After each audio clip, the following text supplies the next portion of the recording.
ஆண்டவராக இயேசு கிறிஸ்துவின் நாமத்தினாலே மீண்டும் இந்த நேற்று வரை நிகழ்ச்சியில் உங்களை சந்திப்பதில் மிகுந்த சந்தோஷம். இன்னைக்கு கடைசி காலத்தில் நடக்க வேண்டிய மிக முக்கியமான 2 தீர்க்க தரிசனங்கள் நம் கண்களுக்கு முன்பாக உலக அரசியல்ல நடந்துட்டு இருக்கும். அதை பத்தி தான் நம்ம பார்க்க போறோம். வாங்க நேற்று வரைக்குள்ள போலாம். முதலாவதாக இந்த இஸ்ரேல் பாலஸ்தீனியன் கான்ஃபிளிக்ட் நம்ம பார்த்துட்டே இருக்கிறோம் இல்லையா, இந்த யுத்தங்களை குறித்து. நடுவில் இந்த யுத்தம் ஆல்மோஸ்ட் முடிஞ்சு ஒரு சமாதான ஒப்பந்தம் வர மாதிரி இருந்தது. இந்த நேற்று வரை எடுக்கிறதுக்கு இது உங்களுக்கு வரத்துக்கு முன்னாடி வெள்ளிக்கிழமை சமாதான ஒப்பந்தம் சுவிட்சர்லாண்ட்ல போடப்படுதுன்னு சொல்லப்பட்டாங்க.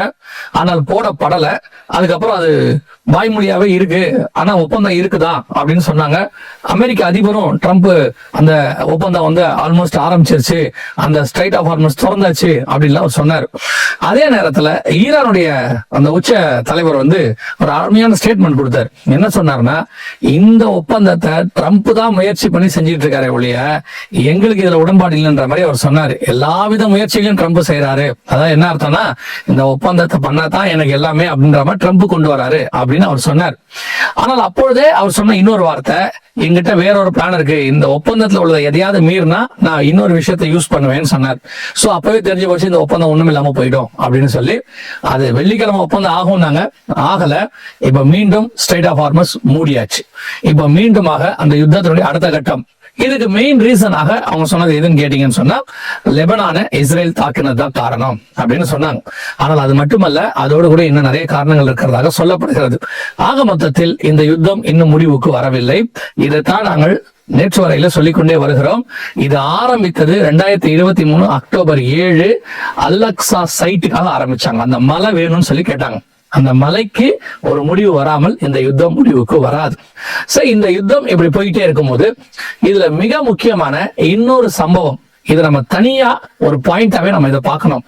ட்ரம்ப் மிக மோசமான ஒரு காரியத்தை, ஒரு ஸ்டேட்மெண்ட்டை சொல்லியிருக்கிறாரு. அதுதான் நம்ம பார்க்க போற அடுத்த மிக முக்கியமான ஸ்டேட்மெண்ட். இது வந்து நான் ஏற்கனவே ட்ரம்ப்பை பத்தி நிறைய தடவை சொல்லியிருக்கிறோம். அதாவது இந்த செகண்ட் ஃபேஸ் இருக்கு இல்லையா, முதல் ஃபேஸ்ல பாத்தீங்கன்னா அவர் வந்து அப்படியே ஒரு இஸ்ரேலுக்கு ஆதரவாக நின்று எல்லா காரியத்தையும் செஞ்சதை பார்த்தோம். அதாவது தலைநகரா மாத்தின வரைக்கும். செகண்ட் ஃபேஸ்ல பாத்தீங்கன்னா கொஞ்சம் கொஞ்சமா அவருக்குள்ள இருந்து ஆன்டி கிரைஸ்டுக்கான அந்த சுபாவங்கள் வெளிப்பட்டுச்சு. எல்லா இடத்துலயும் சொல்லும் போது இதையும் சொல்றோம், அவர் ஆன்டி கிரைஸ்ட் அல்ல, அவர் சுபாவம் வெளிப்பட்டுச்சு நிறைய விஷயங்கள்ல, பொற்சிலை வச்சதுல இருந்து நிறைய விஷயங்கள்ல. இப்போ அவர் ஒரு மிக முக்கியமான ஒரு விஷயத்த சொல்லியிருக்கிறார். என்னன்னா, நான் இல்லாவிட்டால் இஸ்ரேல் ஒரு நாடே கிடையாது, இந்நேரம் அதை பாம்பட் பண்ணிருப்பாங்க. இன்னைக்கு இஸ்ரேல் இருக்குன்னா அதுக்கு நான் தான் காரணம். இது முழுக்க முழுக்க பெருமையானவைகளை பேசும்பாய். வெளிப்படுத்தல் 13ஆம் அதிகாரம் 5வது வசனத்துல இருக்கு. 7ஆம் அதிகாரம் தானியேல் புத்தகங்களை வாசிங்கன்னா, ஆன்டி கிரைஸ்டுக்கான சுபாவங்களில் ஒன்று பெருமையானவைகளை பேசும்பாய். இவர் முழுக்க முழுக்க என்ன சொல்லியிருக்காருன்னா, நான் இல்லாவிட்டால் இஸ்ரேல் இல்லை, நான் இருக்கிறதுனாலதான் இன்னும் இஸ்ரேல் அங்க இருக்கு அப்படின்னு அவர் சொல்லியிருக்கிறார். இது ஆன்டி கிரைஸ்ட் செய்ய போற மிக முக்கியமான விஷயம். என்ன அவன் செய்ய போறான் அப்படின்னு கேட்டீங்கன்னா, வரப்போற ராஜ்யத்துல இந்த இஸ்ரேல்ல தேவாலயம் அவன் கட்டுறதுக்கு உதவி செய்வான்னு பார்க்கிறோம். அந்த தேவாலயத்தை கட்டிட்டு அவனுடையதான சிலையை கொண்டு வந்து அங்க வைக்கணும்னு சொல்லி அவன் சொல்லுவான். இது நமக்கு வெளிப்படுத்தின விசேஷம் 13ஆம் அதிகாரத்திலும் இருக்கு, தானியேல் புத்தகம் 11ஆம் அதிகாரத்திலும் இருக்கு.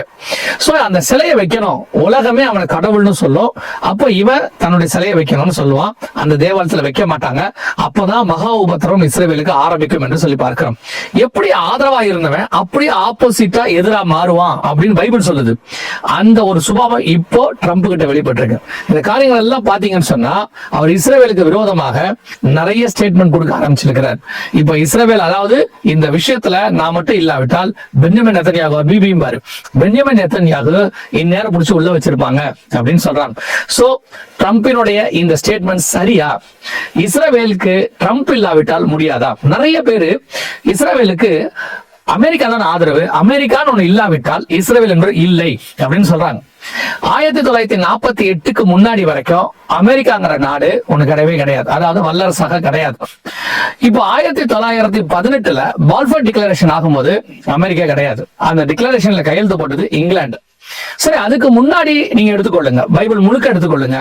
நான் சொல்லக்கூடியது இஸ்ரேல்னு ஒரு தேசம் உருவானதுல இருந்து, அதாவது அவங்க புறப்பட்டு யோசுவா தலைமையில வந்ததுல இருந்து அவங்களுக்கு ஆதரவா நான் தான், என்னை இல்லாமல் ஒருத்தன் இல்ல அப்படின்னு யாரையுமே சொல்ல ஆண்டவர் விடமாட்டார். நீங்க பாத்துக்கிட்டே இருந்தீங்கன்னா கிதியோன்ல இருந்து நீங்க எடுத்துக்கோங்களேன், யார் வேணா எடுத்துக்கோங்க, நான் தான் அவங்களுக்கு உதவி செய்தேன், நான் தான் அவங்க கூட நிக்கிறேன், அவங்க தனிச்சு நிக்கல, அவங்களால வேற யாரும் உதவி, அவங்களுக்கு வேற யாரும் உதவி செய்ய முடியாதுங்கிறத கர்த்தர் ரெஜிஸ்டர் பண்ணிக்கிட்டே வருவாரு. நானே கர்த்தர், நான் ஒருவரே உன்னோடு கூட இருந்தேன்.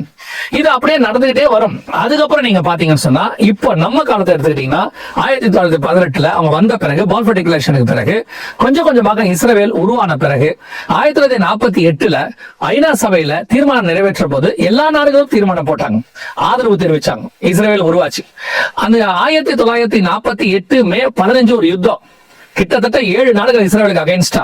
அன்னைக்கு மிகப்பெரியதான வல்லரசா இருந்தது இங்கிலாந்து.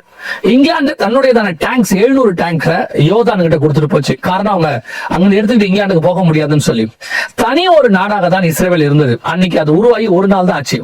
அப்ப அன்னைக்கு இஸ்ரேலுக்கு ஆதரவா இருந்தது யார்?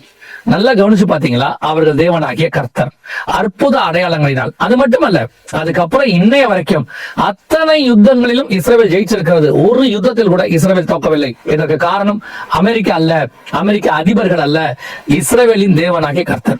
இது இஸ்ரேலுக்கு தெரியணும். இஸ்ரேலுக்கு இப்போ இந்த கடைசி காலத்துல அவங்க ட்ரம்ப் ரொம்ப நம்ப ஆரம்பிச்சிட்டாங்க, அமெரிக்க அதிபர். இதுக்கு முன்னாடி இருந்த பைடனாக இருக்கட்டும், அதுக்கு முன்னாடி இருந்த ஒபாமாவாக இருக்கட்டும், இவங்க எல்லாருமே ஒரு லிமிட்டடா தான் இருந்தாங்க. அது நல்லது. ஏன்னா இஸ்ரேல் முழுக்க முழுக்க தேவனை நம்பிட்டு இருந்த காலம் அது. ஒரு பீரியட்ல இஸ்ரேல்ல ஒரு போர்டு வச்சிருந்தாங்க பென்குரியன் ஏர்போர்ட்டுக்கு வெளியே. இது நான் சொல்றது ஒரு 30 வருஷத்துக்கு முன்னாடி ஒரு போர்டு வச்சிருந்தாங்க. அந்த போர்டு என்ன தெரியுமா? Don't worry America, we are with you அப்படின்னு சொல்லி, அமெரிக்கா பயப்படாத, நான் அவங்க கூட இருக்கிறேன் அப்படிங்கிற அளவுக்கு இஸ்ரேல் தனித்து நிற்கிறதான ஒரு நாடு. இன்னைக்கு இஸ்ரேலுக்கு நான் இல்லாவிட்டால் இல்ல அப்படின்ற ட்ரம்ப் சொன்ன ஸ்டேட்மெண்ட் தான் ட்ரம்புடைய வீழ்ச்சிக்கு மிக முக்கியமான காரணமாக இருக்க போகிறது. சோ இஸ்ரேலுக்கு ஆதரவாக இது எதனால போகுது அப்படின்னு கேட்டீங்கன்னா, இதுக்கு மறுமொழியாக அல்லது மறு காரியமாக இஸ்ரேலிய பிரதமர் சொல்லியிருக்கிறார், பென்யமின் நெதன்யாகு சொல்லியிருக்கிறாரு, இது என்னுடையதான நாடு, நாங்கள் இதை செய்து கொண்டிருக்கிறோம், எங்களுக்கு என்ன செய்யணும்னு எங்களுக்கு தெரியும், எங்க நாட்டை காப்பாத்துறதுக்கு நாங்க என்ன பண்ணணும், யாரை அடிக்கணும் யாரை அடிக்க கூடாதுன்னு நீங்க எங்களுக்கு சொல்லக்கூடாதுன்னு ட்ரம்ப்னு சொல்லாம மறைமுகமா அவர் சொல்லியிருக்கிறார். இதற்கு இஸ்ரேல் பார்லிமெண்ட்ல ஆதரவு இருக்கு.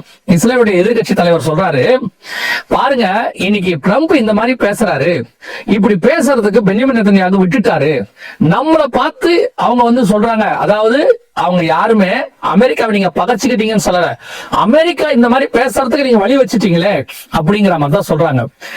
வசனம் சொல்றது, இஸ்ரவேலுக்கு உன் தேவனாகிய கர்த்தர் ஒருவரே உன்னோடு கூட இருந்தார். அந்த வசனம் இன்னைய வரைக்கும் இஸ்ரவேலுக்கு பொருந்தும். இப்போ இதுல இஸ்ரவேல் தனித்து நிக்க போகுது.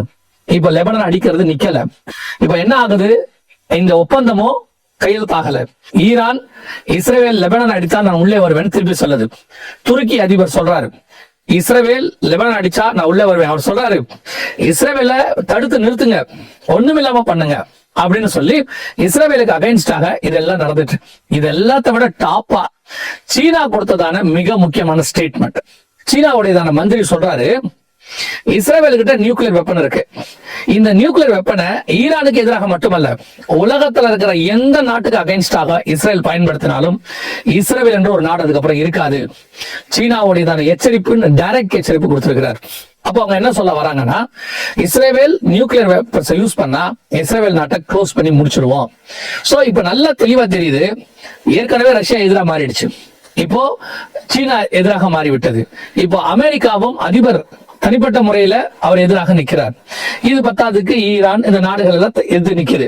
இதெல்லாம் சேர்ந்து என்ன நடக்குதுன்னு கேட்டீங்கன்னா, இஸ்ரேலுக்கு அகைன்ஸ்டான ஒரு பெரிய கூட்டணி ஒண்ணு உருவாகுது.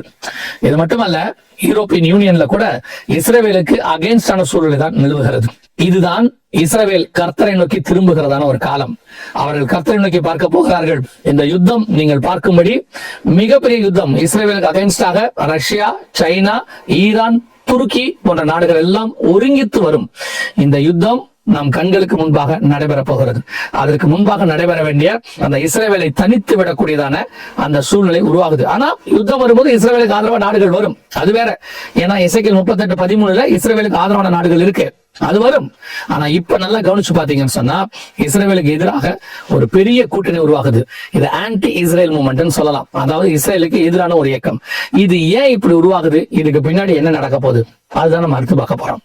இஸ்ரேலுக்கு அகைன்ஸ்டான இப்படி ஒரு சூழ்நிலை உருவாகும் போது யூரோப்பியன் யூனியன்ல ஒரு மிகப்பெரிய பிரிவினை வருது, டிவிஷன் வருது. என்ன டிவைடர் ஆகுது அப்படின்னு கேட்டீங்கன்னா, யூரோப்பியன் யூனியன்ல மிக முக்கியமான 1-2 காரணங்கள். ஒன்னு, உக்ரைனுக்கு ஆதரவு. உக்ரைனை சேர்த்துக் கொள்ளணும்னு சில நாடுகள் சொல்லுது, சில நாடுகள் சேர்த்துக் கொள்ள கூடாதுன்னு சொல்லுது. இதுல ஒரு பிரிவினை இருக்கும். ஈரானுக்கு சாங்ஷன்ஸ், அதாவது ஈரானுக்கு தேவையான உதவிகள் எல்லாம் செய்யணும்னு சில நாடுகள் சொல்லுது யூரோப்பியன் யூனியன்ல, சில நாடுகள் கூடாது அப்படின்னு சொல்லுது. அது மட்டும் இல்லாதபடிக்கு இஸ்ரேலுக்கான அந்த ஆதரவு நிலைப்பாட்டுல சில நாடு ஆதரவா இருக்கு, சில நாடு எதிர்ப்பாக இருக்கு. இதே மாதிரி ரஷ்யாவான ஆதரவு நிலைப்பாட்டுல யூரோப்பியன் யூனியன்ல சில நாடு இருக்கு, சில நாடு எதிராக இருக்கு. இது 2 காரியத்தை செய்ய போகுது. ஒன்று, இந்த 3ஆம் உலக யுத்தம் வெடிக்கும் பொழுது சில நாடுகள் ரஷ்யா கூட போகலாம் யூரோப்பியன் யூனியன்ல இருந்து, சில நாடுகள் யூரோப்பியன் யூனியன் கூட நிக்கலாம். எல்லாம் முடிஞ்சு இதே 10 நாடுகள் அமைப்போடு இதே யூரோப்பியன் யூனியன் ரீஃபார்ம் ஆகும்.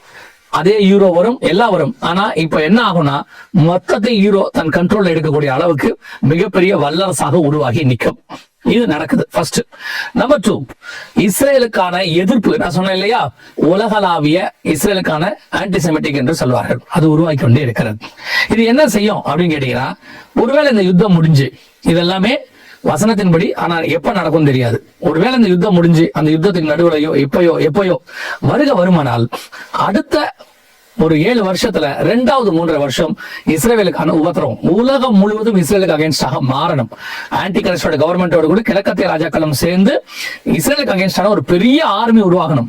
இப்போ அதற்கான ஒரு மிக முக்கியமான ஒரு கால சூழ்நிலை உலகளாவி உருவாகுது. நல்லா கவனிச்சு பாத்தீங்கன்னா, வேர்ல்டு வைட் எல்லாத்துக்கும் இஸ்ரேல் தாங்க காரணம், இந்த இஸ்ரேல் தான் அத்தனைக்கு காரணம் அப்படிங்கறதான ஒரு ஸ்டேட்மெண்ட் உருவாகுது. நீங்க பாக்குறீங்க, மீடியால இருந்து, உலக தலைவர்கள்ல இருந்து, பெரிய பெரிய அரசியல் தலைவர்கள்ல இருந்து அத்தனை பேரும் இஸ்ரேலை கார்னர் பண்ணிட்டு இருக்காங்க.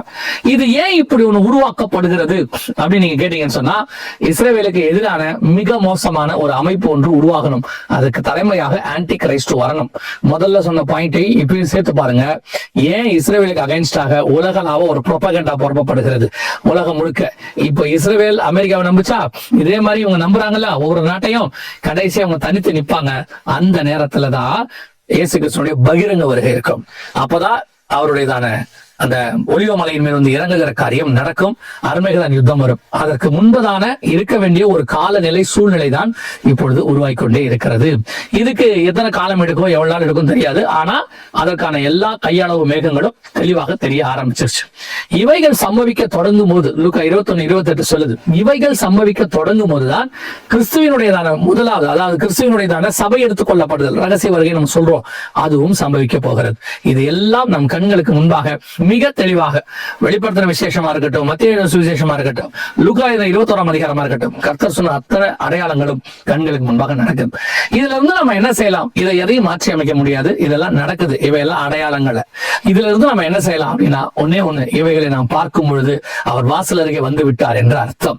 அவர் சொன்ன இத்தனை காரியங்களும் வெளியே நடக்குதுன்னா வருகன்னு ஒண்ணு நடக்க போகுதுன்னு அர்த்தம். சோ இயேசு வெகு சீக்கிரத்தில் வரப்போகிறார். இனி காலம் கண்டிப்பாக செல்லாது. நம்முடைய தலைமுறை, எனக்கு தெரியாதவர் எப்ப வருவாரு, ஏன்னா பைபிள்ல அவர் வரும் நாளைக்கு இல்லைன்னு இருக்கு தெளிவா.